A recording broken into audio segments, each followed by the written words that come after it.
النهارده جايبين ايه؟ قصب. ما جبناش ريتش، جبنا عصير. تصدق صح يا جماعه، دي اول حلقه تتسجل بعد ما نبوست. يعني اول حلقات كنا بنسجل وما كناش لسه نزلنا حاجه، ما كناش لسه نعرف اراء الناس بالظبط. فدي اول حلقه تتصور بعد ما نزلنا على اليوتيوب. حلو بس الريتش وقع. ما لسه برضه. انت بتحس انه اول حلقه بتتعمل دي زي لما تحس عرسان الناس بتيجي تبارك بحس ان هو عارف افتتاح المحل وكل أوكي. الناس بتروح تشتري فبيبقى اللي هو ايه الف مبروك وبتاعه، بيجي واحد قريبك ينقطك اللي هو خد انت عملت يوتيوب تشانل. بس اللي نقطني بسكاته ده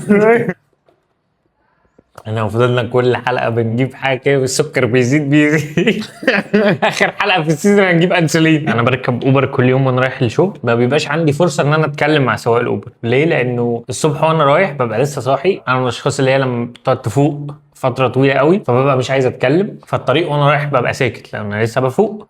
وانا راجع من الشغل ببقى خلاص بقى طاقتي كلها خلصت في الشغل، فمش قادر اتكلم لانه برضو؟ عايز اروق. طب هتتكلم مع الراجل ده في الاجازه ولا ايه؟ ما هو مش ابويا، ما انا مش عادي ما اكلموش، يعني مش صله رحم. لا الكوميونيكيشن مع سواق الاوبر مهم. لازم يبقى في كواليتي تايم مع كوالي او عيالي ولا إيه؟ فانا ببقى في وضع اللي هو ميت، فاهمني؟ اللي هو ببقى مرجع دماغي كده وفتح عينيا كده بس حاجه خفيفه. فالمهم هو بص لي وسايق كده، بص لي، فانا بصيت له اللي هو اخلص عايز ايه؟ فراح قال لي بتخاف من السرعه؟ فقلت له لا. قلت بقى ايه، هيدوس هيشد ماشي عادي. فقلت يمكن انا نايم فمش حاسس بالسرعه، فعيني على العداد ما كسرش ال 80. قلت يمكن الحته اللي احنا فيها دي فيها مشكله. لغايه لما نزلت ما كسرش ال 80. فانا مش فاهم السرعه ايه، يعني سرعه الغضب. هو ليه حد ممكن يخاف من السرعه غير مثلا اينشتاين مثلا؟ يخاف من عليها اكل عيشه، يعني يخاف عليها، يخاف على السرعه. يخاف على السرعه. لازم يخاف على اكل عيشه. هو ممكن يكون ده كان فضول اللي هو انا بخاف من السرعه. يعني هو الحوار اللي دار في دماغه انا نفسي امشي بسرعه بس انا خايف. هل انا بس اللي كده؟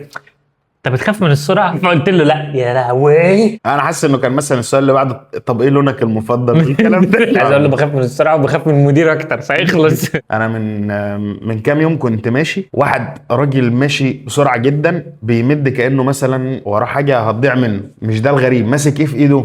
ماسك منيو وبيقرا بقى بتركيز. احذر الرجل المثقف. حاجه كده. فانا اول ما شفته قلت له ربنا يستر، بيقولوا الطواجن جايه صعبه السنه دي. ذاكر بيتزات كتير. اللي بتزاد اللي بيتزات كتير بالذات بيتزا بني سويف بيجي منها كتير. شفت منيو السودان؟ الراجل ده عنده نظريه. ايه بقى؟ الاكل اللي هيطلبه ده ايه؟ فاست فود. اوكي. فهو كان عايز يلحق الاكل قدام. يعني هو لو جايب جانك فود هيروح يدور في الزباله. هل ده بقى بيخاف من السرعه؟ الاسبوع اللي فات ده كنت في ايفنت ومع ناس اول مره اتواجد معاهم. المهم فالايفنت ده كان الصبح، فرحت طلبت لاتيه ففي الكوبايه اللي هي الورق اللي هي العاديه دي. فانا واقف بشرب اللاتيه وعادي سرحان اصلا. ناس بتعدي تبص لي وتبتسم، فانا مش فاهم. ان شاء الله يكون ربنا استجاب لدعوه امي وحط في وش القبور. يا اما دول ناس معجبين، دول شافوا فعلا الشو ضرب. الشو ضرب. مش انت. المهم الموضوع اتكرر، يعني ناس تعدي تيجي شله غيرها نفس النظره مستعجل. لحظه بس، هم اللي شافونا اصلا 79 واحد، اللي عدوا 100. ما يمكن كانوا 2 شغالين من نفس الموبايل. اذ الموضوع متكرر، فقلت اكيد في حاجه غلط. الحلقه لسه ما نزلتش. الكوبايه بتاع اللاتيه طلعت مخرومه والتيشيرت كله نقط لاتيه. وانا في وسط ناس المفروض ان دول اول مره يشوفوني. يعني الحساسيه ان انت خدت بالك من نظرات الناس، ما خدتش بالك ان في حاجه سخنه هنا. انا كنت فاكرها من جوه السخنه وانا كنت بشرب اللاتيه. ما انا ما بعرفش هي من جوه ولا من بره. غالبا شيرين وهي بتقول يا دي المشاعر كانت بقى بنفس يا دي المشاعر وهي من بره مش من جوه. انت كانت جايه ازاي معاك ان انت حاسس ان الاحساس ده من بره؟ والتيشيرت علشان هو اوفر سايز فاللاتيه بيجي على التيشيرت ما بيجيش عليا. هو كده جه عليك. شفت النقاش لما بيدهن ومطرطش في حته لسه ما نشفتش. النهارده حصل موقف ما حسيتش بنفسي. ايه اتعصبت؟ لا ما حسيتش بنفسي. اي شاب في سني ماسك الموبايل وبيتفرج على التيك توك، ايه الاصوات اللي ممكن تسمعها خارجه من الموبايل؟ كوره، يعني تسمع صوت عصام الشوالي، فيديوهات رقص. انا بقى بتسمع ايه؟ تعالي بقى اقول لك ازاي نعمل الكفته. 4 خطوات بس، ده عشان انا عايش لوحدي وبعمل اكل فبقعد اتعلم. التيك توك مسجلك ست بهية اصلا. يعني الالجوريزمز عارفاك ان انت ست عندها 40 سنه عايشه هو مثلا. مستغرب ليه ست عندها 40 سنه قاعده بتتفرج على تامر الجيار، انت فاهم؟ ليه لما بيبقى في ريل طبخ بيخاطبوا الستات؟ على فكره احنا كرجاله بنطبخ احلى. هو مش بيتكلم في احلى او اوحش، احنا بنتكلم في العدد الاكتر، يعني تارجت اودينس. هتلاقي نسبه كبيره منه اللي مهتمين يتعلموا اكشلي ده ستات. يعني خلي بالك انت بمجرد ما تسهر اي واحده في حياتك انت مش هتبقى مهتم ترجع بقى تتفرج على فيديوهات رقص تاني. او لا مش هتتفرج على فيديوهات. يعني فكر فيها. ودي اهم على فكره. ايه مكاننا. في موضوع احنا محتاجين نتكلم عنه، سبيشالي انه هو متعلق بالايدنتيتي بتاع الشغل، الدماغ. احنا طبعا رميناها ورانا. ففي دلوقتي ترند جديد ومصطلح الناس بتتكلم فيه وهو التعفن الدماغي.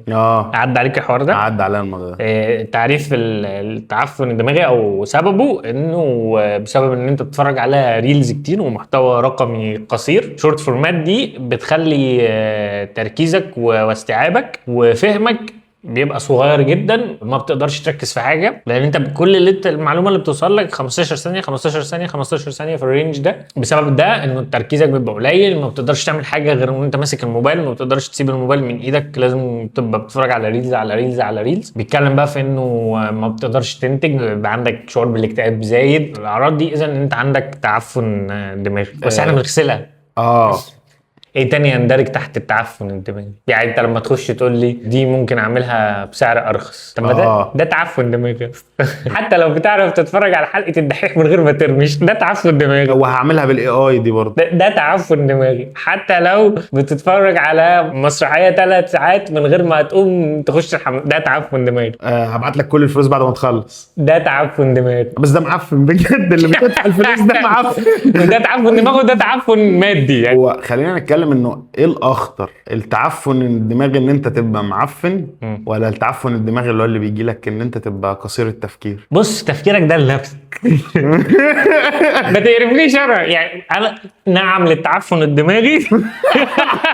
لا بس خد بالك، احنا المفروض ان احنا بنحارب التعفن الدماغي، احنا محتوى طويل. لو قابلت واحد عنده تعفن دماغي هتقول له ايه؟ انصحه يشوف الحلقه. هل حلقاتنا دي اولى خطوات التعفن. في وقت كنت بسمع ناس بتتكلم عن التعفن الدماغي، اوكي، انه كان بيقول لك انه الفيديو اللي انا بتكلم فيه عن التعفن الدماغي ده لانه عدي ال8 دقايق، انا عارف انه انت مش هتعرف تكمل الفيديو، وقال لك سيب يا اسطى دي حركه. لو ده كان يقلب، هي ترجمتها دلوقتي لو عندك تعفن دماغي اقلب. تصدق حلوه؟ طب ما نستخدمها تخدمنا في اي حاجه. تعالى نقولها في الحلقه عشان ناخدها هوك. لو انت عندك تعفن دماغي، لو ذكر قلب. 2 صعايده بقى. 2 صعايده عملوا محتوى. لو عندك تعفن دماغي اقلب. عايزين نقولها بالتون ده. لو انت راجل عندك تعفن دماغي اقلب. انا مش هقولها تاني. عارف مش هقولها تاني ليه؟ لو طولت مش هتسمعني. لو انت راجل صح، ابن راجل صح، عنده تعفن دماغي. لو ابوك ما عندوش تعفن. لو في حد في عيلتكم ما عندوش تعفن دماغي تعالى. يا عيله مدمنين ريلز. زي بتاع الشورت فورمات.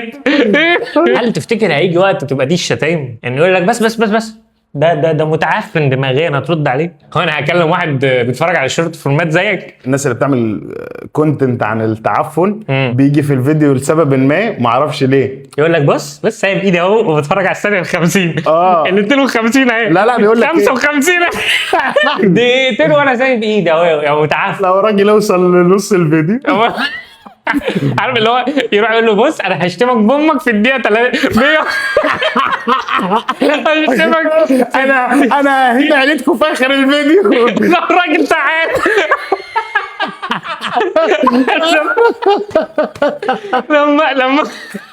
لما اصحابه المتعفنين دماغيا معايا خناقه في اخر الفيديو.